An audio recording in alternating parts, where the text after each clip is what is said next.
ମୁଁ ତ ଶୁଣନ୍ତୁ ଗୋଟେ କଥା ବିଜୁ ବାବୁ ଉତ୍ତରାଧିକାରୀ ବାଛିଥିଲେ କି?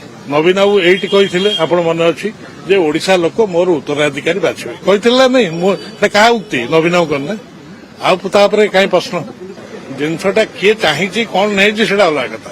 ପ୍ରଶ୍ନ ହଉଛି ଓଡିଶା ଲୋକ ନବୀନ ବାବୁ ଗ୍ରହଣ କଲେ, ବିଜୁବାବୁଙ୍କୁ ଗ୍ରହଣ କରିଥିଲେ, ଓଡିଶାର ଅନେକ ନେତୃ ଉତ୍କଳମଣି ଗୋପବନ୍ଧୁ ଦାସଙ୍କଠୁ ଆରମ୍ଭ କରି ଅନେକ ନେତୃତ୍ୱ ଓଡିଶାବାସୀ ଗ୍ରହଣ କରିଥିଲେ। ସବୁଠାରୁ ବଡ କଥା ହେଲା ଗ୍ରହଣୀୟତା। ଯାହାକୁ ଓଡିଶାବାସୀ ଲୋକ ଗ୍ରହଣ କରିବେ ସେଇ ଓଡିଶାବାସୀଙ୍କ ସ୍ୱାର୍ଥକୁ ଜଗିବ ତାଙ୍କ ନେତୃତ୍ୱ। ନବୀନ ବାବୁ ଆମର ନେତା, ଆମେ ତାଙ୍କର ନେତୃତ୍ୱରେ ରହିଛୁ ଏବଂ କାମ କରୁଛୁ। ଆମର ଗୋଟିଏ ନେତା, ସ୍ୱଚ୍ଛ ନେତା, ସ୍ପଷ୍ଟବାଦୀ ନେତା।